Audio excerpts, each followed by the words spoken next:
Hello friends, myself Rachna from JSR Tutor. So in this video we will be doing class 10th chapter number 4 financial planning का problem set 4B. So let's get started. Question number 1, write the correct alternative for the following questions. ये हम लोग का first question MCQ हो गया. If the face value of a share is rupees 100 and market value is rupees 75, face value FV 100 है, MV 75 है, which means FV is greater than MV. तो यहाँ पे पूछा है कि which of the following statements is correct. तो share is at premium of rupees 175, share is at premium 25, share is at premium share is at discount 25 और option D है share is at discount 75. तो option number B is correct option. MV ज़्यादा है FV ज़्यादा है MV से, which mean share discount पे किए गए और कितना डिस्काउंट है ₹25 का. Second question, what is the amount of dividend received per share of face value ₹10 and dividend declared is 50%. So यहाँ पे हम लोग का FV 10 है और उसका 50% डिविडेंड है. FV 10 है, उसका 50% निकालेंगे तो ₹5 आएगा. ठीक है. The NAV of a unit in mutual fund scheme is rupees 10.65. Then find the amount required to buy 500 such units. So यहाँ पे हम लोग को पर NAV का प्राइस दिया हुआ है रुपीज 10.65. अगर हम लोग को ऐसे 500 यूनिट्स खरीदने होंगे तो कितना होगा, तो अपन लोग को सिंपली 500 मल्टीप्लाई बाय रुपीज 10.65 करना है, which will be equal to rupees 5325. Rate of GST on brokerages 18%. ये MCQ थियोरेटिकल था. To find the cost of one share at the time of buying, the amount of brokerage and GST is to be dash the MV of share.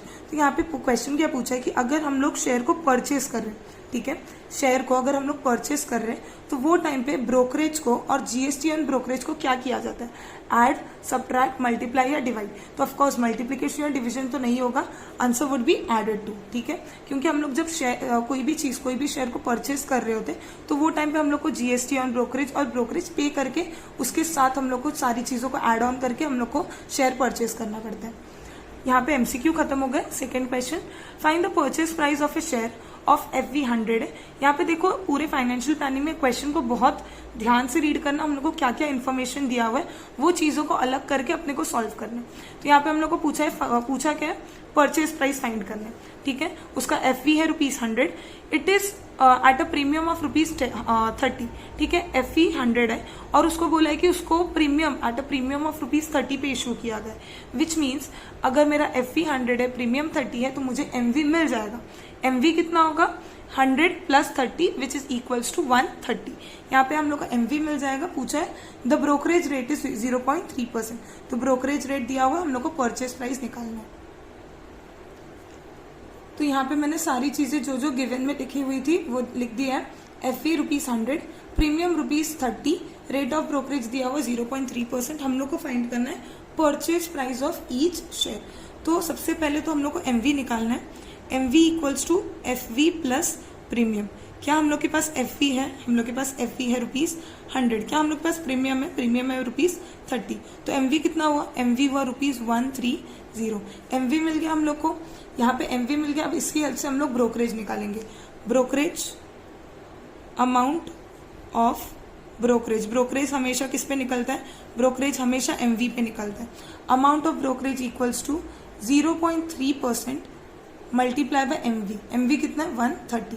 देखो amount of brokerage अगर निकालना तो formula rate of brokerage into MV. Rate of brokerage था 0.3% multiply bye 130. तो मुझे amount of brokerage कितना मिल रहा है, ₹0.39. ठीक है, ये मुझे अमाउंट ऑफ ब्रोकरेज मिल गया.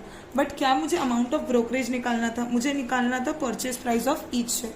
तो purchase price of each share is equals to MV plus brokerage. ठीक है, जब हम लोग शेयर्स को परचेज करते तो हम लोग ब्रोकरेज के साथ MV को और ब्रोकरेज को ऐड करते हैं. ठीक है, और जब हम लोग सेल करते तो वही ब्रोकरेज क्या होता है, सब्ट्रैक्ट होता है. तो MV हो गया 130 plus 0.39 which is equals to ₹130.39. ठीक है, therefore the purchase price of each share is ₹130.39. Let's move on to the next question. Question number 3. Prashant bought 50 shares, number of shares कितने 50, ठीक है। जब हम लोग क्वेश्चन रीड करें, रीड करने के बाद अपना काम है कि हम लोग देख लें कि क्या क्या चीजें गिवन है। तो प्रशांत ने कितने शेयर्स खरीदे 50 शेयर्स। एफवी कितना है, एफवी है ₹100, FV of 1 share is ₹100 having MV 180, ठीक है। एफवी मिल गया, एमवी मिल गया, नंबर ऑफ शेयर्स भी मिल गए। अब बोला है company gave 50% dividend on shares, company gave 50% dividend on shares, rate of dividend कितना है 40%, सॉरी 50 नहीं 40%। Find the rate of return on investment, हम लोग को ROI निकालना, ठीक है। यहाँ पे थर्ड क्वेश्चन के भी जो जो इंपॉर्टेंट चीजें हम लोग को चाहिए सॉल्व करने को वो मैंने नोट कर दी है। एफवी ₹100 है, एमवी ₹180 है, रेट ऑफ डिविडेंड दिया हुआ है 40%, नंबर ऑफ शेयर्स है 50। हम लोग को फाइंड करना है rate on investment which means rate on return, one and the same, ठीक है। तो पहले हम लोग जरा ROI का फॉर्मूला देख लेते हैं। ROI का फॉर्मूला है dividend income upon sum invested multiply by 100। तो हम लोग को सबसे पहले चाहिए डिविडेंड इनकम, फिर सम इन्वेस्टेड, उसको solve dividend income multiply by 100 divided by sum invested करेंगे तो आंसर मिल जाएगा। तो सबसे पहले सम इन्वेस्टेड निकाल लेते हैं। Sum invested is equals to number of shares, याद रखना सम इन्वेस्टेड हमेशा एमवी पे ही निकलता है, number of shares multiply by MV. Number of share कितना है 50 मल्टीप्लाई बाय एमवी कितना है 180, 180 multiply by 50 is equals to ₹9,000। तो सम इन्वेस्टेड मिल गया हम लोग को। अब हम लोग को डिविडेंड निकालना है, डिविडेंड इनकम, ठीक है। तो डिविडेंड, रेट ऑफ डिविडेंड है अपना, डिविडेंड इनकम ऑफ 1 शेयर निकालते पहले, फिर मल्टीप्लाई बाय 50 करेंगे तो 50 शेयर्स का डिविडेंड इनकम मिल जाएगा। तो dividend income of 1 share, dividend income of 1 share equals to क्या होगा, rate of dividend multiply by FV. याद रखना डिविडेंड हमेशा किस पे कैलकुलेट होता है, डिविडेंड हमेशा एफवी पे कैलकुलेट होता है। तो रेट ऑफ डिविडेंड कितना है, रेट ऑफ डिविडेंड है 40% ऑफ ₹100, एफवी हम लोग का 100। तो हम लोग को कितना मिल रहा है डिविडेंड मिलेगा ₹40। ये क्या है, डिविडेंड इनकम ऑफ 1 शेयर है। तो हम लोग के पास कितने शेयर्स है, हम लोग के पास 50 शेयर्स है। तो डिविडेंड इनकम ऑफ 50 शेयर्स निकाल लेते हैं। Dividend income of 50 shares, dividend income of 50 shares कितना होगा 40 multiply by 50 which would be equals to ₹2,000, ठीक है। डिविडेंड इनकम मिल गया, सम इन्वेस्टेड मिल गया। अब हम लोग को ROI आसानी से निकाल देंगे। तो ROI equals to dividend income, मैं यहाँ पे DI लिख रही, सिर्फ आप लोग को पूरा फुल फॉर्म लिखना है। यहाँ पे मैं सिर्फ शॉर्ट फॉर्म यूज करी डिविडेंड इनकम के लिए। सम इन्वेस्टेड को मैं ऐसा ही लिख रही हूँ, बट तुम लोग को ऑफकोर्स फुल फॉर्म में लिखना है। डिविडेंड इनकम ऐसा कंप्लीट लिखना है। 100 डिविडेंड इनकम है ₹2,000 upon sum invested ₹9,000 multiply by 100। इसको अगर सॉल्व करेंगे तो आंसर आएगा 22.22%। तो यही हम लोग का रेट ऑफ रिटर्न या rate of investment. Let's move on to next question. Question number 4, find the amount received when 300 shares of FV ₹100 were sold at a discount of ₹30। अब देखो क्वेश्चन बोला क्या है, क्वेश्चन में बोला है कि कितना अमाउंट रिसीव होगा अगर 300 शेयर्स ऑफ FV 100, ठीक है। FV क्या है, हम लोग को शेयर का FV मिल गया, वो क्या है 100 है। We sold at a discount of ₹30। तो FV 100 है शेयर्स के, ठीक है। टोटल 300 शेयर्स है, वो शेयर्स को बेचा गया एट अ डिस्काउंट ऑफ ₹30। मेरे को एक बात बताओ, अगर डिस्काउंट आ रहा है, FV 100 है और डिस्काउंट ₹30 है, तो MV कितना होगा, MV होगा 70, करेक्ट। अगर प्रीमियम पे होता है, अगर शेयर्स प्रीमियम पे होते हैं हम लोग क्या करते हैं, उसको ऐड करते हैं। बट अगर शेयर्स डिस्काउंट पे तो हम लोग MV कैसे निकालेंगे, माइनस करके। तो FV 100 है और डिस्काउंट ₹30 है, तो MV कितना होगा ₹70। तो पूछा what is the amount receive when 300 shares. अगर एक शेयर का वैल्यू 70 हो रहा है तो 300 शेयर की वैल्यू को 300 शेयर को बेचने पर कितना मिलेगा, तो 70 multiply by 300 which is equals to 21,000 rupees, ठीक है। इसको मैं लिख के सॉल्व नहीं कर रही हूँ, इसको मैंने ओरली बता दिया है। देखो यहाँ पे FV ₹100 है और वो शेयर्स को बेचा गया एट अ डिस्काउंट, शेयर्स को सोल्ड किया गया एट अ डिस्काउंट, तो ऑटोमेटिकली MV कितना हो जाएगा, MV हो जाएगा 70। 100 माइनस 30 इज इक्वल्स टू 70, ठीक है। 100 माइनस 30 इज इक्वल्स टू 70। तो यहाँ पे हम लोग को MV ऑफ 1 शेयर मिल गया 70, टोटल 300 शेयर्स है, तो 300 into 70 is equals to 21,000 rupees, ठीक है। तो find the amount receive would be ₹21,000। Easy question था। Question number 5, find the number of shares received when rupees 60,000 was invested in the shares of FV100 and MV rupees 120. तो FV दिया हुआ है 100, MV दिया हुआ है 120. ठीक है, FV 100 है, MV 120. पूछा क्या कितने नंबर ऑफ शेयर्स मिले हैं, कितने नंबर ऑफ शेयर्स मिले हैं अगर रुपीज 60,000 इन्वेस्ट किया गया. काफी इजी क्वेश्चन है. तो यहाँ पे देखो एक फॉर्मूला मैं बताती हूँ. MV इक्वल्स टू, ये फॉर्मूला जो अपने को पता है, sorry, sum invested equals to MV into number of shares. ठीक है, तो ये लोग ने क्या कर दिया, बोला है कि सम इन्वेस्ट कितना किया है 60,000. ठीक है, सम इन्वेस्टेड कितना अपने पास 60,000, सम इन्वेस्टेड 60,000 है. MV दिया हुआ है हम लोग को, MV दिया हुआ है 120, MV दिया हुआ है 120 multiply by number of shares. हम लोग को नंबर ऑफ शेयर्स ढूंढना है. ठीक है, सम इन्वेस्टेड दे दिया, MV दिया, नंबर ऑफ शेयर्स ढूंढना. अब बोलोगे FV का क्या काम है, FV का कुछ भी काम नहीं, FV सिर्फ कंफ्यूज करने के लिए दिया हुआ है. ठीक है, FV का कुछ भी काम नहीं है. बहुत सिंपल क्वेश्चन है. पूछा है कि नंबर ऑफ शेयर्स, कितने नंबर ऑफ शेयर्स मिलेंगे अगर मैं 60,000 इन्वेस्ट कर रही हूँ, MV रुपीज 120. तो मैं सिंपली क्या करूँ, 60,000 डिवाइडेड बाय 120 कर दूँ. यहाँ पे स्पेस नहीं है, यहाँ पे 60,000 डिवाइडेड बाय 120 करूंगी तो मुझे नंबर ऑफ शेयर्स मिल जाएगा. नंबर ऑफ शेयर्स कितने आएंगे, number of shares is equals to 500. यहाँ पे 120 मल्टीप्लाई हो रहा है, तो अगर मैं उसको लेफ्ट साइड पे लूँ तो ये 60,000 से डिवाइड होगा, which would be equal to 500. ठीक है, therefore the number of shares equals to 500. Question number 6 पे आते हैं. ये थोड़ा सा लेंथी क्वेश्चन है, ऐसे ही क्वेश्चन एक्सपेक्ट कर सकते हो तुम लोग एग्जाम्स में. क्वेश्चन नंबर 6 क्या बोला है, श्रीमती मीता अग्रवाल इन्वेस्टेड रुपीज 10,200. सम इन्वेस्टेड दिया हुआ है कितना है 10,200. When MV of share is rupees 100. मतलब 10,200 उन्होंने इन्वेस्ट किया जब MV कितना था रुपीज 100. ठीक है, तो इससे हम लोग नंबर ऑफ शेयर आसानी से निकाल सकते हैं. She sold 60 shares when the MV was rupees 125. ठीक है, टोटल शेयर्स कितने थे पता नहीं, बट अपन कैलकुलेट कर सकते हैं. ठीक है, टोटल शेयर्स, यहाँ पे नंबर ऑफ शेयर्स कितने हैं वो नहीं बताया, बट अपन इजीली कैलकुलेट कर सकते हैं. कैसे करेंगे कैलकुलेट, यहाँ पे सम इन्वेस्टेड दे दिया और MV दे दिया है, तो number of share equals to sum invested upon MV. जैसे लास्ट ये वाले क्वेश्चन में किया same.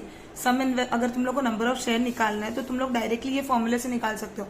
Number of share is equals to, मैं लिख लू, number of shares is equals to sum invested upon MV. ठीक है, तो यहाँ पे हम लोग को नंबर ऑफ शेयर मिल जाएगा. कितना होगा number of share, 10,200 divided by 100. तो हम लोग को नंबर ऑफ शेयर कुछ अराउंड 102 मिलेगा. नंबर ऑफ शेयर मिल गया. अब बोला है 102 शेयर में से उन्होंने 60 शेयर्स बेच दिए. उन्होंने 60 शेयर्स बेच दिए. कब बेचे, जब MV रुपीज 125 था. ठीक है, 60 शेयर सोल्ड किए जब MV वॉज रुपीज 125, और फिर बाकी के और शेयर्स भी बेच दिए गए जब MV रुपीज 90 था.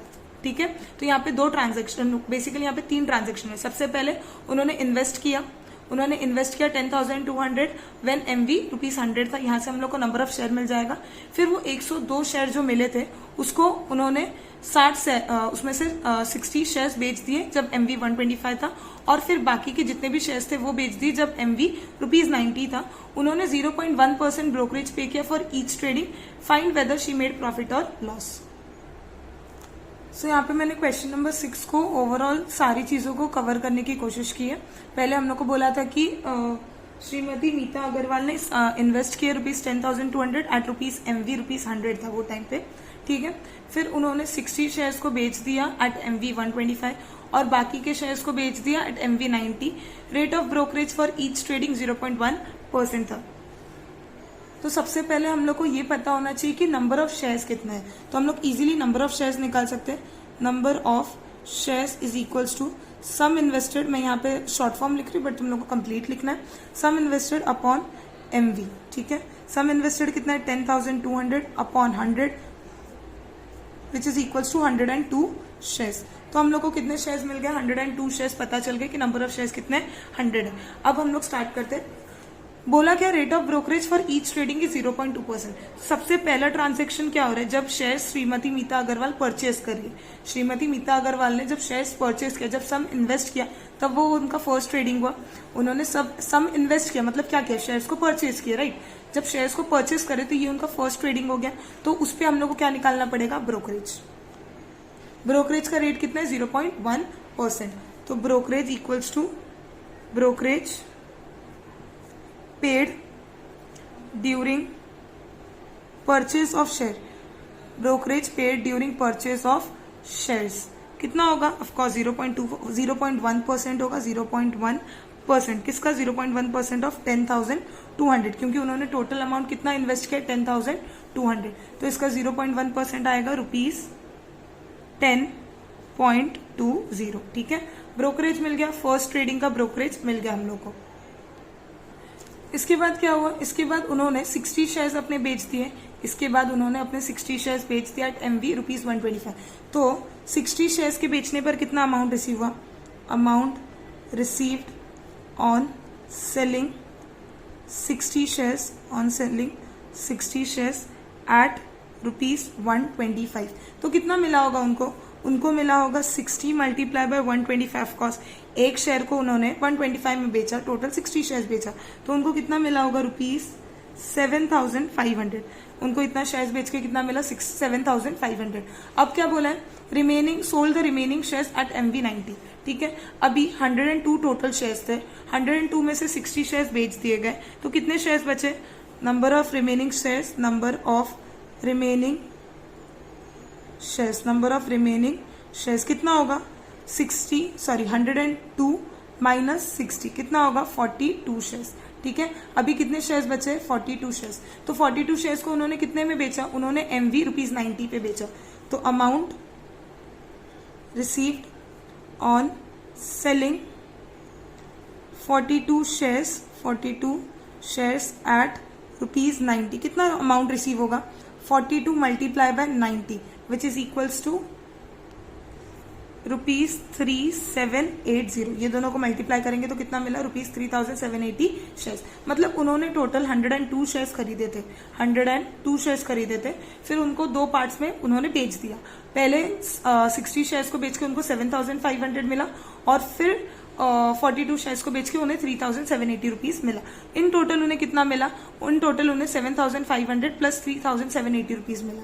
कितना होगा? Therefore total amount received on selling 102 shares equals to ₹7,500 plus ₹3,780। कितना होगा? ये हो जाएगा ₹11,280। ठीक है, ₹11,280 इन टोटल हुआ। ठीक है, अभी ₹11,280 पे हम लोग को क्या देना है? ब्रोकरेज भी तो देना है। यहाँ पे स्टेप्स खत्म नहीं हुए हैं, यहाँ पे उन्होंने इतने शेयर्स इतना रुपीज उनको मिला टोटल 102 शेयर बेच के, बट इस पे ब्रोकरेज भी तो करना है। तो रेट ऑफ ब्रोकरेज कितना है? ब्रोकरेज देखो, यहाँ पे ब्रोकरेज दोनों में एक बार इसमें 0.1, एक बार 2 बार शेयर्स बेचे ना, तो एक बार इसमें 0.1% का ब्रोकरेज, फिर इसमें निकालने की जरूरत नहीं है, क्योंकि ब्रोकरेज रेट ऑफ ब्रोकरेज दोनों में सेम है। तो मैंने क्या किया? दोनों को ऐड कर दिया और इस पे एक ही बार के लिए ब्रोकरेज निकाल रही हूँ। तो ब्रोकरेज इक्वल्स टू 0.1% ऑफ 11,280 ये हो जाएगा कुछ अराउंड ₹11.28। ठीक है, ये हो गया हम लोग का ब्रोकरेज, टोटल ब्रोकरेज। ठीक है, इतना उनको टोटल ब्रोकरेज पे करना पड़ा।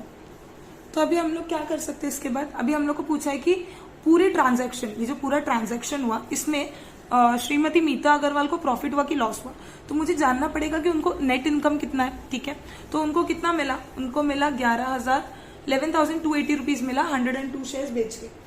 उन्होंने जो 102 शेयर्स खरीदे थे उसको बेच के उनको कितना मिला? ₹11,280। क्या ये उनका पूरा इनकम है? क्या इसमें से कुछ माइनस नहीं होगा? इसमें से माइनस होगा ब्रोकरेज। उन्होंने ब्रोकरेज भी तो पे किया, यहाँ पे ₹11.28 ब्रोकरेज पे किया, यहाँ पे ₹10.20 ब्रोकरेज पे किया। तो ये दोनों को माइनस जब मैं कर दूं तो उनका वो नेट इनकम मिल जाएगा। तो net income of Shrimati Meeta Agarwal, ठीक है, कंप्लीट लिख लेना, श्रीमती मीता अग्रवाल, ये क्या हो जाएगा? पूरा तो amount received on selling 102 shares, इसमें से मैं ब्रोकरेज माइनस कर दूं, माइनस ब्रोकरेज ऑन ट्रेडिंग। ठीक है, तो ये हो जाएगा ₹11,280 माइनस ब्रोकरेज। क्या क्या ब्रोकरेज था? एक ₹11.28 था, और एक ब्रोकरेज कहाँ पे किया था? स्टार्टिंग में एक ब्रोकरेज पे किया था 10.20 का। ये दोनों को ऐड कर देते 10.20। तो यहाँ पे मुझे अमाउंट कितना मिल जाएगा? ये दोनों को माइनस करेंगे तो आंसर आ जाएगा 11,250 11,258.52, ठीक है। तो total net income Shrimati Meeta Agarwal के हाथ में कितना पैसा मिला उनको? 11,258.52 पैसे, ठीक है, इतना रुपीज मिला। अब हम लोग बैक टू क्वेश्चन पूछा था कि वेदर उनको प्रॉफिट हुआ कि लॉस हुआ। तो देखो उन्होंने इन्वेस्ट किया था 10,200, उन्होंने इन्वेस्ट कितना किया था? 10,200। उनको रिटर्न नेट इनकम कितना आ रहा है? 11,258.52 पैसे, ठीक है। तो कहीं ना कहीं हम लोग अंदाजा लगा सकते हैं कि ये प्रॉफिट है, क्योंकि उन्होंने इन्वेस्ट किया था 10,200, क्लियरली बोला था कि 10,200 उन्होंने क्या किया? इन्वेस्ट किया, और उनको नेट इनकम रिटर्न इनकम कितना मिल रहा है? अभी लास्ट में ब्रोकरेज वगैरह हटा के उनको मिल रहा है 11,258 रुपीज, ठीक है। तो अभी हम लोग बोल सकते हैं कि therefore Shrimati Meeta Agarwal earned profit of rupees. कितने रुपीज का प्रॉफिट अर्न किया? अगर मैं 11,258.52 माइनस 10,200 करूं तो मुझे आएगा अराउंड रुपीज 1,058.52 पैसे, ठीक है। ये हो जाएगा उनका प्रॉफिट, उन्होंने इतना प्रॉफिट अर्न किया है। So that's it for the question. यहाँ पे हम लोग को पूछा था प्रॉफिट है कि लॉस है, हम लोग ने बता दिया प्रॉफिट है, और कितने का प्रॉफिट है वो भी बताना था। Therefore Shrimati Meeta Agarwal earned a profit of rupees 1,058.5 पैसे। कुछ 52 पैसे, कुछ लोग क्या करते हैं? पैसे को इग्नोर करते, डेसिमल के बाद पैसे है उसको इग्नोर करते, इग्नोर नहीं करना, उसको भी इंक्लूड करना है। Next question number 7, market value of shares and dividend declared by 2 companies is given below. Face value is same and it is ₹100 for both the shares. Investment in which company is more profitable? तो यहाँ पे बोला क्या है कि दो company A है और कंपनी B है, दो कंपनी के शेयर्स के मार्केट वैल्यू दिया हुआ है और रेट ऑफ डिविडेंड दिया हुआ है। क्या बोला? कंपनी A है और कंपनी B है, उसके दोनों कंपनी के मार्केट वैल्यू दिए गए हैं और रेट ऑफ डिविडेंड दिया गया है, ठीक है। और बोला है दोनों कंपनी का जो फेस वैल्यू है वो सेम है, और वो कितना है? वो ₹100 है। मतलब अपने पास MV है, FP है और रेट ऑफ डिविडेंड है। अब पूछा है कि investment in which company is more profitable. तो हम लोग रेट ऑफ रिटर्न या रेट ऑफ इन्वेस्टमेंट निकाल के हम लोग को इजीली पता चल जाएगा कि मोर प्रॉफिटेबल कौन सी है, कंपनी A या कंपनी B। यहाँ पे देखो हम लोग को एक चीज नहीं दिया गया है, वो है नंबर ऑफ शेयर्स। ऐसे टाइम पे जब हम लोग को पूछा जाए कंपनी A मोर प्रॉफिटेबल या company B, generally number of shares नहीं दिया होता है, तो हम लोग को नंबर ऑफ शेयर कंसिडर कितना करना होता है? 1। नंबर ऑफ शेयर कितना है? 1। ये कंसिडर अपने को करना होता है अगर कुछ भी इन्फॉर्मेशन नहीं दिया गया है तो। यहाँ पे मैंने सारे नेसेसरी इन्फॉर्मेशन लिख दी है। तो कंपनी A का पहले रेट ऑफ रिटर्न निकालेंगे, फिर कंपनी B का, और जिसका ज्यादा रेट ऑफ रिटर्न होगा वो ज्यादा प्रॉफिटेबल होगा ऑफकोर्स। तो रेट ऑफ रिटर्न का फॉर्मूला क्या है? ROI या ROR का फॉर्मूला है dividend income upon sum invested multiply by 100। यहाँ पे मैं शॉर्ट फॉर्म यूज करी हूँ, तुम लोग को फुल फॉर्म ही लिखना है। तो अपने को सबसे पहले क्या निकालना पड़ेगा? डिविडेंड इनकम और फिर सम इन्वेस्टमेंट। ये दोनों निकल जाएगा तो हम लोग को रेट ऑफ रिटर्न या रेट ऑफ इन्वेस्टमेंट इजीली मिल जाएगा। तो पहले सम इन्वेस्टेड निकालते। सम इन्वेस्टेड कितना होगा? Sum invested equals to MV into number of share. Correct. MV कितना है? MV है 132। नंबर ऑफ शेयर मैंने बोला था 1 कंसिडर करेंगे, तो सम इन्वेस्टेड कितना मिला मुझे? ₹132। डिविडेंड इनकम कितना मिल रहा है?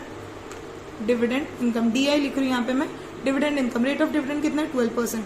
डिविडेंड हमेशा किस पे निकलता है? डिविडेंड हमेशा FV पे मिलता है, तो FV कितना है? 100। तो ये हो जाएगा ₹12। डिविडेंड इनकम मिल गया ₹12। इसका भी सेम निकाल लेते हैं। इसका हम लोग को सम इन्वेस्टेड कितना मिलेगा? MV into number of shares, ठीक है। नंबर ऑफ शेयर्स MV कितना है? 144। नंबर ऑफ शेयर 1 है, तो ये सम इन्वेस्टेड आएगा हम देखो 144। सम इन्वेस्टेड मिल गया। अब डिविडेंड इनकम निकाल लेते हैं। डिविडेंड इनकम को सेम में DI लिख रही। रेट ऑफ डिविडेंड है 16%। 16% ऑफ 100। 100 क्या है अपना? F। तो ये क्या मिल जाएगा मुझे? ₹16। क्या मेरे पास दोनों के सम इन्वेस्टेड और डिविडेंड इनकम आ गया? दोनों का अब मुझे निकालना है रेट ऑफ रिटर्न। तो rate of return equals to ROR या ROI लिख लो। रेट ऑन इन्वेस्टमेंट ये हो जाएगा dividend income upon sum invested multiply by 100। Dividend income कितना है? 12 अपॉन 132 मल्टीप्लाई बाय 100। इसको सॉल्व कर लेते हैं। तो यहाँ पे अगर हम लोग इसको सॉल्व करेंगे तो हम लोग को मिलेगा कुछ 9.09%। और रिपीट हो रहा था, बट यहाँ पे मैं दो डेसिमल पे स्टॉप करी, तो और ऑन एंड अराउंड 9.09% आ रहा है। यहाँ पे हम लोग रेट ऑफ रिटर्न का फॉर्मूला लिख लेते हैं ROR, ठीक है। तो कंपनी ए का रेट ऑफ रिटर्न कितना मिल रहा है 9.09%। कंपनी बी का निकाल लेते हैं rate of return equals to dividend income 16 upon sum invested कितना है 144 मल्टीप्लाई बाय 100। इसको सॉल्व करेंगे तो आएगा 11.11%। सेम 11 रिपीट हो रहा था, मैंने राउंड मतलब 2 डेसिमल तक लेके 11 पे स्टॉप किया। तो कंपनी ए का कितना है 9.09, कंपनी बी का है 11.11%, which means company B is more profitable. Last statement लिखना therefore since rate of return of company B is greater than rate of return of company A, company B is more profitable. अगर नहीं लिखना है तो last statement बस इतना लिख लेना, therefore company B is more profitable, ठीक है। यहाँ पे हम लोग का क्वेश्चन नंबर 7 कंप्लीट हुआ। क्वेश्चन नंबर 8 में स्टार मार्क दे, मतलब ये क्वेश्चन काफी इंपॉर्टेंट है। ये क्वेश्चन काफी लेंदी है बट काफी इजी क्वेश्चन है, ठीक है। अगर ये क्वेश्चन समझ गया तो ये क्वेश्चन 3 मार्क्स के लिए आता है और काफी स्कोरिंग होता है। बट बच्चे ये स्टार मार्क को देख के ही डर जाते हैं, तो थोड़ा सा अपन क्वेश्चन को ध्यान से 2 बार रीड करेंगे, समझेंगे और फिर सॉल्व करने की कोशिश करेंगे। श्री आदित्य सांघवी इन्वेस्टेड ₹50,118, ठीक है। तो मिस्टर श्री आदित्य सांघवी ने इन्होंने कितना रुपीज इन्वेस्ट किया 50,118 रुपीज, ठीक है। इन शेयर्स, वो शेयर्स का FV दिया हुआ 100, FV कितना है 100 है। When market value is ₹50, market value कितना है 50 है। Rate of brokerage is 0.2%, rate of brokerage दिया हुआ 0.2%। Rate of GST on brokerage दिया हुआ 18%। तो पूछा how many shares way purchase for ₹50,180, तो पूछा नंबर ऑफ शेयर्स कितने हैं, ठीक है। क्या पूछा है नंबर ऑफ शेयर्स कितने हैं। तो यहाँ पे तुम लोग अगर ये करोगे 50,118 divided by MV, sum invested divided by MV करोगे तो रॉन्ग हो जाएगा, क्योंकि यहाँ पे जब उसने शेयर्स परचेज किए तब उसने ब्रोकरेज भी दिया था और GST ऑन ब्रोकरेज भी दिया था, ठीक है। देखो जिस मिस्टर आदित्य सांघवी ने जब परचेज किया था तो उन्होंने मार्केट वैल्यू भी दिया था और ब्रोकरेज भी दिया था और GST ऑन ब्रोकरेज भी दिया था, ठीक है। तो मुझे क्या करना पड़ेगा, मार्केट वैल्यू को, ब्रोकरेज को और GST ऑन ब्रोकरेज को ऐड करना पड़ेगा। जब मैं मार्केट वैल्यू, ब्रोकरेज का अमाउंट, GST ऑन ब्रोकरेज के अमाउंट को ऐड करूंगी तो मुझे मिलेगा MV ऑफ 1 शेयर या परचेज प्राइस ऑफ 1 शेयर, ठीक है। फिर उसको मैं डिवाइड करूंगी तो होगा, ठीक है। अभी अगर पूरा सम नहीं समझा, थोड़ा सा भी समझा चलेगा, हम लोग स्टेप वाइज करने के टाइम क्लियर हो जाएगा, ठीक है। अभी क्या क्या दिया हुआ अपने पास, हम लोग के पास सम इन्वेस्टेड है 50,118, FV दिया हुआ है 100, मार्केट वैल्यू दिया हुआ है 50, उस पर रेट ऑफ ब्रोकरेज अपने को 0.2%, GST ऑन ब्रोकरेज 18%। पूछा है कितने शेयर्स परचेज किए हैं, मतलब नंबर ऑफ शेयर्स परचेज पूछा है। तो यहाँ पे मैंने सारे नेसेसरी डिटेल्स लिख लिए। सम इन्वेस्टेड दिया हुआ है, MV ऑफ ईच शेयर दिया हुआ है और FV ऑफ ईच शेयर, मतलब FV दिया हुआ है, MV दिया हुआ है 50, ब्रोकरेज दिया हुआ है, GST ऑन ब्रोकरेज दिया। नंबर ऑफ शेयर्स निकालना है, तो मुझे अगर नंबर ऑफ शेयर्स निकालने, मुझे निकालना पड़ेगा परचेज प्राइस ऑफ 1 शेयर। देखो अगर मुझे जानना है नंबर ऑफ शेयर्स कितने हैं तो मुझे सबसे पहले निकालना पड़ेगा परचेज प्राइस ऑफ 1 शेयर, ठीक है। परचेज प्राइस ऑफ 1 शेयर, तो परचेज प्राइस ऑफ 1 शेयर का फॉर्मूला क्या पता है क्या, purchase price of 1 share equals to MV plus brokerage plus GST on brokerage. वहीं अपन सेल कर रहे होते, सेलिंग प्राइस ऑफ 1 शेयर होता तो MV minus brokerage plus GST on brokerage होता। क्योंकि यहाँ पे हम लोग परचेज करें तो MV, ब्रोकरेज और GST ऑन ब्रोकरेज तीनों को ऐड करेंगे तो मुझे परचेज प्राइस ऑफ 1 शेयर मिलेगा। परचेज प्राइस ऑफ 1 शेयर मिल जाएगा तो सम इन्वेस्टेड से मैं परचेज प्राइस ऑफ 1 शेयर को डिवाइड कर दूंगी तो मुझे नंबर ऑफ शेयर मिल जाएगा। सम बिल्कुल भी डिफिकल्ट नहीं है, काफी इजी है। फिर से रिपीट कर रही हूँ, नंबर ऑफ शेयर का फॉर्मूला यहाँ पे हो जाएगा number of share equals to, मैं पहले ही फॉर्मूला लिख रही ताकि तुम लोगों को ओवरऑल पता हो कि हम लोग क्या चीज ढूंढ रहे, क्यों ढूंढ रहे, कौन से कंक्लूजन पे आना है ये चीज ढूंढ के, ये चीज समझना चाहिए तुम लोग को। Number of share equals to sum invested upon purchase price of 1 share. तो अपने को सबसे पहले क्या निकालना पड़ेगा, purchase price of 1 share. Purchase price of 1 share के लिए मुझे MV, ब्रोकरेज और GST ऑन ब्रोकरेज चाहिए। MV दिया हुआ है, ब्रोकरेज निकालना है, GST ऑन ब्रोकरेज निकालना है। तो ब्रोकरेज निकाल लेते हैं, brokerage is equals to rate of brokerage into MV होता है। मैं यहाँ पे फॉर्मूला नहीं लिख रही, ब्रोकरेज है मेरा 0.2%। किसका ब्रोकरेज किस पे निकलता है, ब्रोकरेज हमेशा MV पे निकलता है, तो 0.2% ऑफ 50। इसका सॉल्व कर लेते हैं, ये कैंसिल हो जाएगा, इसको सॉल्व करेंगे तो ये हो जाएगा 1, ये हो जाएगा 0.1, डेसिमल है नीचे, ठीक है। तो ये हो जाएगा अपने को ब्रोकरेज कितना मिला, 0.1 रुपीज़। अभी हम लोग को जीएसटी ऑन ब्रोकरेज भी निकालना पड़ेगा, GST on brokerage. GST on brokerage equals to 18% of 0.1। इसको सॉल्व करेंगे तो आंसर आएगा 0.018 रुपीज़। तो मुझे जीएसटी ऑन ब्रोकरेज में मिल गया, ब्रोकरेज में मिल गया। क्या अब मैं परचेज प्राइस ऑफ 1 शेयर निकाल सकती हूँ? ऑफकोर्स निकाल सकती हूँ मैं यहाँ पे। तो परचेज पीपी, मैं यहाँ पे पीपी लिख रही हूँ, परचेज प्राइस ऑफ 1 शेयर, यहीं पे MV plus brokerage plus GST on brokerage. Completely नहीं लिख रही हूँ, तुम लोग कंप्लीट करके लिख लेना। 50 प्लस ब्रोकरेज कितना है 0.1 प्लस जीएसटी ऑन ब्रोकरेज कितना है 0.018। इसको ऐड करते हैं, इसको ऐड करेंगे तो कितना आएगा 50.118। ये हो गया परचेज प्राइस ऑफ 1 शेयर। यहीं पे अगर परचेज, यहाँ पे बोला है कि परचेज किया गया था शेयर्स, बट अगर यहीं पे बोला होता कि सेल किया गया शेयर्स को बेचा गया, तो यहाँ पे हम लोग ब्रोकरेज को माइनस करते हैं, ठीक है। एक्सरसाइज वगैरह में हम लोग ने देखा है कि ब्रोकरेज को अपन परचेज के टाइम पे ऐड करते और सेलिंग के टाइम पे क्या करते, सब्ट्रैक्ट करते। परचेज प्राइस ऑफ 1 शेयर हो गया। अब नंबर ऑफ शेयर्स इजीली निकाल सकते। Number of shares equals to sum invested upon purchase price of 1 share. Sum invested कितना था 50,118 अपॉन 50.118। तो यहाँ पे हम लोग के पास 3 डेसिमल है नीचे, तो ये हो जाएगा 1000 shares. Therefore number of shares purchased is 1000। ऐसा पूरा स्टेटमेंट लिख लेना कि श्री आदित्य सांघवी परचेज 1000 शेयर्स, ठीक है। ये हो गया question number 8 complete. Next question, question number 9। काफी इजी क्वेश्चन है ये, भले ही स्टार मार्क्ड है बट काफी इजी क्वेश्चन है। श्री बाटली वाला सोल्ड शेयर्स ऑफ ₹30,350। तो श्री बाटली वाला ने, उन्होंने शेयर्स बेचा ऑफ ₹30,350 और परचेज किया, तो इन्होंने शेयर्स कितने का बेचा 30,350 और परचेज किया shares of ₹69,650 in a day. एक दिन में उन्होंने 30,350 के शेयर्स बेच दिए और 69,650 के शेयर्स खरीद लिए। तो he paid brokerage at the rate of 0.1% on sale and purchase. तो उन्होंने ब्रोकरेज पे किया at the rate of 0.1%। Sale और परचेज दोनों के टाइम पे उन्होंने ब्रोकरेज पे किया, कौन से रेट पे 0.1%। सेल क्लियरली बोला है, सेल और परचेज दोनों के टाइम पे उन्होंने ब्रोकरेज क्या किया, पे किया, कौन से रेट पे 0.1%। और जीएसटी ऑन ब्रोकरेज भी पे किया एट द रेट ऑफ 18%, ठीक है। मतलब ब्रोकरेज का रेट है 0.1% और जीएसटी ऑन ब्रोकरेज है 18%। अब पूछा है find this total expenditure on brokerage and tax. मतलब कि टोटल उन्होंने जो परचेज और सेल किया, परचेज और सेल दोनों किया है, उसमें उन्होंने ब्रोकरेज पे किया और जीएसटी ऑन ब्रोकरेज पे किया। तो ये टोटल ब्रोकरेज और जीएसटी ऑन ब्रोकरेज, ये जो टैक्स दोनों है वो कितना पे किया वो पूछा है, ठीक है। तो सिंपली हम लोग क्या करेंगे, इसके 2 तरीके हैं। पहला तरीका मैं बताती हूँ। पहले हम लोग क्या करेंगे, शेयर्स 30,350 का बेचा है और 69,650 का खरीदा है, दोनों को ऐड कर देंगे और उस पर ब्रोकरेज निकालेंगे, ठीक है। और फिर ब्रोकरेज के अमाउंट पे जीएसटी ऑन ब्रोकरेज निकालेंगे। अभी अगर थोड़ा सा भी क्लियर हुआ तो अपन सॉल्व करने के टाइम बाकी पूरी चीजें क्लियर हो जाएगी। तो यहाँ पे मैंने लिख दिया है कितने अमाउंट का शेयर्स बेचा 30,350, परचेज किया 69,650 के shares.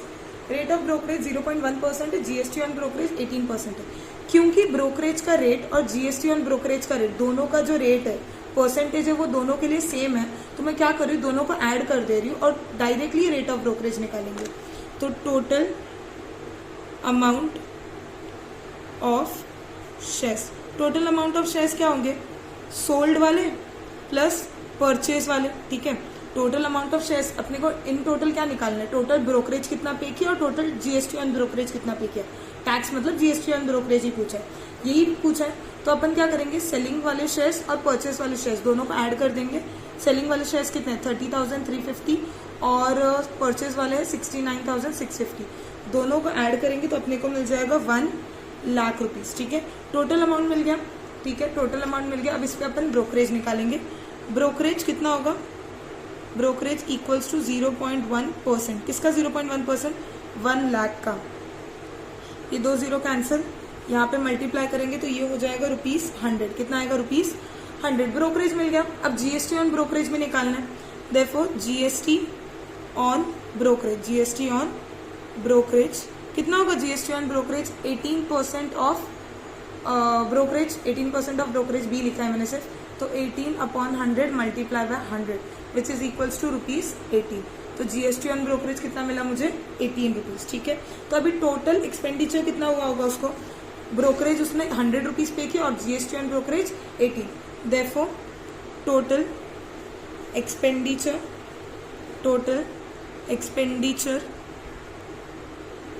incurred by Mr. Batliwala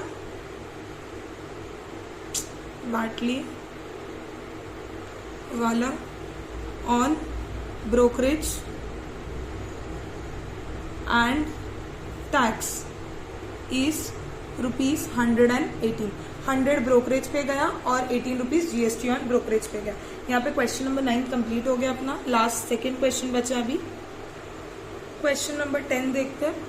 question number 10 में बोला है Shrimati Aruna Thakkar purchase 100 shares, number of shares कितना है 100, कितना परचेज किया उन्होंने 100 शेयर्स ऑफ एफवी 100, एफवी कितना है 100 है, एमवी इज ₹1200। ठीक है, मतलब अपने पास तीन चीजें आ गई है, एफवी 100, एमवी 1200 और number of shares 100। She paid brokerage at the rate of 0.3%, rate of brokerage दे दिए, जीएसटी ऑन ब्रोकरेज है 18%। अब पूछा है फाइंड द फॉलोइंग, अपने को चार चीजें पूछी गई है, मतलब अभी तक जो एक पूरा फुल फ्लैट सम होता था ना उसको ही डिवाइड करके सब चार पार्ट्स में दिया गया। ठीक है, मैं हर पार्ट को एक्सप्लेन कर लेती हूँ। पहला पूछा है net amount paid for 100 shares, तो उन्होंने 100 शेयर्स के लिए कितना अमाउंट पे किया होगा, नेट अमाउंट।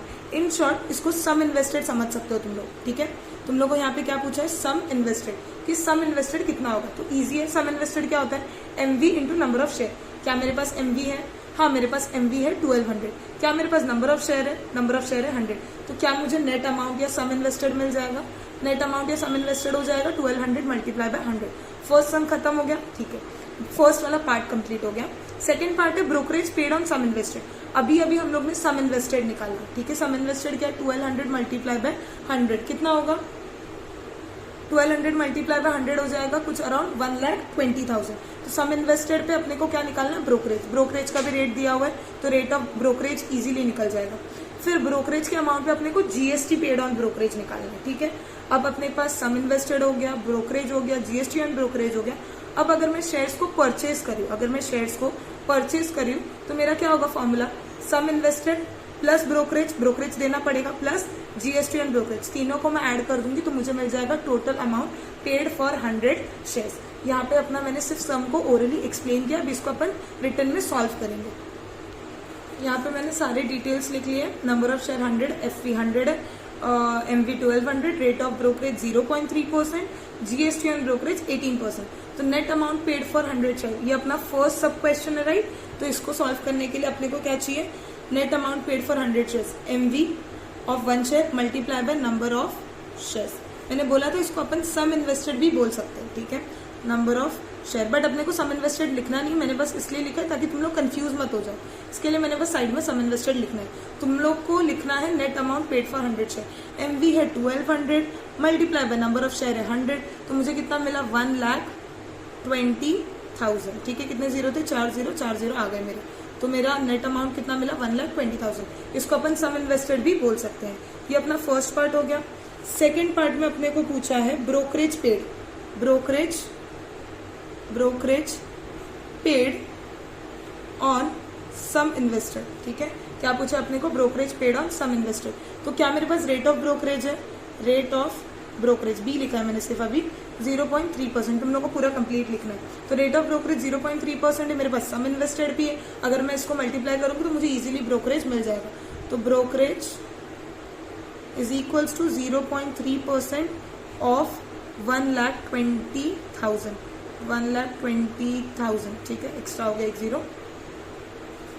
इसको सॉल्व करेंगे तो आ जाएगा मुझे ब्रोकरेज कितना ₹360। सेकेंड क्वेश्चन भी क्लियर हो गया, सम इन्वेस्टेड पे ब्रोकरेज पूछा था, निकाल दिया अपन ने। अपने को थर्ड पूछा है GST paid on brokerage. Third question क्या पूछा है, third GST paid on brokerage, GST paid on brokerage. GST paid on brokerage कितना है 18% है राइट, 18% ऑफ 360। 18% ऑफ 360 निकालेंगे तो मुझे मिलेगा ₹64.80। ठीक है, जीएसटी ऑन ब्रोकरेज में मिल गया। अभी लास्ट फोर्थ पूछा अपने को, total amount paid for 100 shares. Total amount paid for 100 shares, उसने क्या क्या पे किया होगा? उसने सम इन्वेस्टेड तो दिया होगा, इतना अमाउंट तो पे किया ही होगा। उसके ऊपर उसने ब्रोकरेज भी पे किया होगा और जीएसटी ऑन ब्रोकरेज भी पे किया होगा। तो total amount paid equals to कितना होगा? 1,20,000 प्लस ब्रोकरेज कितना था? 360 प्लस 64.80, ये हो जाएगा टोटल ₹1,20,424.80। ठीक है, 1,20,424.80 पैसे। यहाँ पे हम लोग ने स्टेप वाइज, अभी देखो ये बेसिकली एक फुल फ्लेज क्वेश्चन था बट इसको सब क्वेश्चन में डिवाइड करके दिया है, तो तुम लोग को भी ऐसे ही सॉल्व करना है। फर्स्ट वाला पार्ट, सेकेंड वाला, थर्ड वाला एंड देन फोर्थ वाला। ठीक है, ऐसे करके अपना क्वेश्चन नंबर 10 कंप्लीट हो गया। अब लास्ट क्वेश्चन बचा है, क्वेश्चन नंबर 11। क्या है क्वेश्चन नंबर 11? देख लेते हैं। श्रीमती अनागा दोषी परचेज 22 शेयर्स। कितने शेयर्स परचेज किए? 22 शेयर्स। एफवी है 100, एमवी है ₹660। ठीक है, तो यहाँ पे अपने को क्या क्या दे दिया है? नंबर ऑफ शेयर्स है 22, एफवी दिया हुआ है 100 और एमवी दिया हुआ है 660। फर्स्ट क्वेश्चन पूछा है फाइंड द सम इन्वेस्टेड। तो सम इन्वेस्टेड तो बहुत इजीली पता चल जाएगा। सम इन्वेस्टेड क्या होगा? MV into number of shares. Number of shares 22 है, एमवी है 660, दोनों को मल्टीप्लाई करके एमवी मिल गया। हाफ क्वेश्चन डन है। अभी यहाँ से मेजर पार्ट स्टार्ट होता है। अब बोला है कि आफ्टर टेकिंग 20% डिविडेंड, अभी 20% डिविडेंड उसने ले लिया, उसके बाद उसने क्या किया? उसने अपने सारे शेयर्स बेच दिए। उसने अपने सारे शेयर्स क्या कर दिए? बेच दिए, जब एमवी था 650। ठीक है, बोला है और आगे कि she paid a brokerage of 0.1% for each trading. हर ट्रेडिंग के लिए उसने कितना परसेंट ब्रोकरेज पे किया? 0.1%। Find the percentage of profit और loss done in the share trading. Write your answer to the nearest integer. मतलब यहाँ पे अपने को बहुत सारा डेसिमल आने वाला है, तो इसके लिए बोला नियरेस्ट इंटीजर, राउंड ऑफ करके नियरेस्ट इंटीजर पे अपने को स्टॉप करना है। तो क्वेश्चन के सारे डिटेल्स मैंने लिख दिए। अपने को क्वेश्चन जैसे जैसे बोलते अपन स्टार्ट करते सॉल्व करना। सबसे पहले इन्फॉर्मेशन दिया हुआ था, मैंने सारे इन्फॉर्मेशन लिख लिए यहाँ पे। फिर अपने को पूछा था फाइंड द सम इन्वेस्टेड। क्या पूछा था? सम इन्वेस्टेड। तो सम इन्वेस्टेड निकाल लेते हैं। सम इन्वेस्टेड ऐसा ही लिख रही मैं, MV into number of shares. MV into number of shares. MV कितना है? एमवी है 660 multiply by number of share है 22, तो 660 इंटू 22 हो जाएगा ₹14,520। ठीक है, सम इन्वेस्टेड मिल गया। उसके बाद क्या पूछा अपने को क्वेश्चन में? उसके बाद दिया गया अपने को आफ्टर टेकिंग 20% डिविडेंड, मतलब इसके बाद अपने को क्या निकालना है? डिविडेंड निकालना है। और क्या दिया हुआ है? She sold all shares when market value was 650। ठीक है, फिर बोला है कि उसने सारे शेयर्स बेच दी जब मार्केट वैल्यू 650 था। उसने ब्रोकरेज पे किया फॉर ईच ट्रेडिंग। तो यहाँ पे मेरे पास रेट ऑफ ब्रोकरेज है 0.1%। अब क्या बोला है? उसने हर ट्रेडिंग के लिए 0.1% का ब्रोकरेज दिया। तो यहाँ पे जब वो अमाउंट इन्वेस्ट करी थी, उसका फर्स्ट ट्रेडिंग है, तो यहाँ पे उसने ब्रोकरेज पे किया होगा। Brokerage is equals to 0.1% of 14,520 rupees. ये हो जाएगा अराउंड ₹14.52। ठीक है, ब्रोकरेज कितना पे किया उसने? 14.52। तो उसने टोटल कितना अमाउंट इन्वेस्ट किया? उसने सम इन्वेस्टेड किया और साथ ही साथ ब्रोकरेज भी पे किया। उसने इतना अमाउंट तो इन्वेस्ट किया शेयर्स को खरीदने में, ठीक है, साथ ही साथ उसने ब्रोकरेज भी पे किया। तो यहाँ पे टोटल अमाउंट इन्वेस्टेड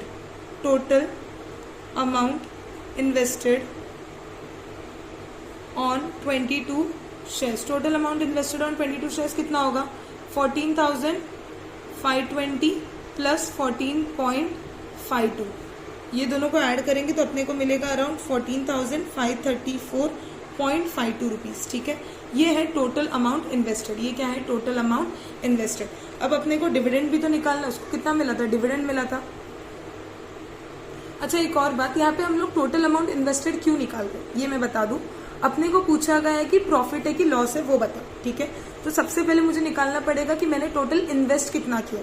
ठीक है, मैंने ये 22 शेयर खरीदने में ब्रोकरेज, जीएसटी ऑन ब्रोकरेज होता तो वो भी, अभी तो नहीं है बट अगर होता तो मैंने टोटल ये 22 शेयर खरीदने में कितना इन्वेस्ट किया। शेयर्स के तो पैसे दिए ही है मैंने इतने, फिर उस पर ब्रोकरेज भी दिया, तो टोटल मैंने इतना इन्वेस्ट किया। जब मैं अपने शेयर्स को बेच रही हूँ, अगर मुझे ये अमाउंट से ज्यादा अमाउंट मिल रहा है मतलब मैंने प्रॉफिट अर्न किया, बट अगर ये अमाउंट से मुझे कम मिल रहा है मतलब मैंने क्या किया, लॉस अर्न किया। उसके लिए यहाँ पे अपन ने क्या निकाला, सबसे पहले टोटल अमाउंट इन्वेस्टेड। अब क्या बोला उसने, डिविडेंड मिला था उसको, ठीक है, डिविडेंड निकाल लेते हैं। डिविडेंड इक्वल्स टू, डिविडेंड कितना है, कितना था डिविडेंड, डिविडेंड था अपना, रेट ऑफ डिविडेंड लिखा नहीं है मैंने, बट रेट ऑफ डिविडेंड है 20%, तो 20% किस पे, एफवी पे, ठीक है। एफवी कितना है मेरा, एफवी है 100, तो इस पे 100 पे निकालेंगे। डिविडेंड ऑफ 1 शेयर निकालते पहले, dividend of 1 share, dividend of 1 share कितना आएगा, ₹20। अपने पास कितने शेयर्स है, डिविडेंड ऑफ 22 शेयर्स निकालने, dividend of 22 shares, dividend of 22 shares क्या हो जाएगा, 20 मल्टीप्लाई बाय 22, ये हो जाएगा ₹440। तो टोटल उसको डिविडेंड कितना मिला, ₹440 मिला, ठीक है। इसके बाद उसने क्या किया, सारे शेयर्स बेच दिए, उसने क्या किया, सारे शेयर्स बेच दिए, ठीक है। डिविडेंड मिल जाने के बाद उसने क्या किया, सारे शेयर्स बेच दिए। सेलिंग करने के टाइम उसका एमवी कितना था, 650, और नंबर ऑफ शेयर थे 22, तो उसको कितना अमाउंट रिसीव हुआ, अमाउंट रिसीव्ड ऑन सेलिंग कितना हुआ, 650 मल्टीप्लाई बाय 22, ये हो जाएगा ₹14,300, ठीक है। अब ये ट्रांजैक्शन पे भी उसने ब्रोकरेज आएगा, क्योंकि उसने बोला है कि हर ट्रेडिंग पे ब्रोकरेज आया 0.1% का, तो ब्रोकरेज निकाल लेते हैं। ब्रोकरेज इक्वल्स टू 0.1%, 0.1% ऑफ किसका, 0.1% ऑफ 14,300, ये आ जाएगा ₹14.30, ठीक है। ये ब्रोकरेज हो गया, ठीक है। इतना अमाउंट उसको मिला 14,300 ब्रोकरेज बेचने पर, और 440 का डिविडेंड मिला था, और उसने ब्रोकरेज इतना पे किया, ठीक है। तो उसके पास अभी नेट इनकम कितना है, नेट इनकम ऑफ श्रीमती अनागा, उसको डिविडेंड इनकम मिला। नेट इनकम में क्या क्या आएगा, डिविडेंड इनकम DI लिख रही मैं, ठीक है। अमाउंट रिसीव्ड ऑन सेलिंग, ठीक है, माइनस ब्रोकरेज, अपन सेलिंग के टाइम पे ब्रोकरेज को माइनस करते हैं, तो डिविडेंड इनकम कितना है मेरे को पता, 440। अमाउंट रिसीव्ड ऑन सेलिंग कितना मिला उसको, 14,300, 14,300 माइनस ब्रोकरेज कितना है, ब्रोकरेज है 14.30, ठीक है। इसको पूरा सॉल्व करेंगे तो अपने को मिलेगा ₹14,725.7, ठीक है। ये मिलेगा उसको नेट इनकम, ठीक है। अभी अपने को ये नेट इनकम उसको मिला, ठीक है। अभी मैं पूरा ओवरऑल स्टोरी बताती हूँ हुआ क्या। सबसे पहले उसने शेयर्स परचेज किए, 22 शेयर्स परचेज किए, ठीक है। 22 शेयर्स परचेज किए, उस पर ब्रोकरेज दिया, फिर उसको वो शेयर्स पे डिविडेंड भी मिले। डिविडेंड मिल जाने के बाद उसने सारे शेयर्स को बेच दिए, ठीक है, सारे शेयर्स को बेच दिए, उस पर भी उसने ब्रोकरेज पे किया 14.30। तो नेट इनकम कितना मिला उसको, डिविडेंड इनकम, अमाउंट रिसीव्ड और फिर ब्रोकरेज। नेट इनकम और डिविडेंड इनकम और अमाउंट रिसीव को अपन ऐड करेंगे और ब्रोकरेज को सब्ट्रैक्ट करके अपने को मिल रहा है 14,725.7। अच्छा, अमाउंट कितना इन्वेस्ट किया था, अमाउंट इन्वेस्ट किया था 14,152,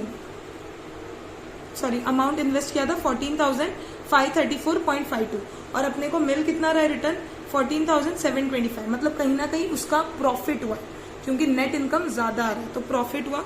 प्रॉफिट कितने रुपीस का हुआ, कैसे पता चलेगा, अगर मैं इसको सम इन्वेस्टेड, टोटल अमाउंट इन्वेस्टेड से माइनस करूँ तो मुझे मिल जाएगा। तो 14,725.7 माइनस कितना टोटल अमाउंट इन्वेस्ट किया था 14,534.52। ये दोनों को माइनस करेंगे तो मुझे आंसर कितना मिलेगा 191.18। अच्छा, मुझे प्रॉफिट रुपीज में नहीं पूछा, ये प्रॉफिट रुपीज में मुझे निकालना है प्रॉफिट परसेंटेज। मुझे क्या निकालना है, प्रॉफिट परसेंटेज।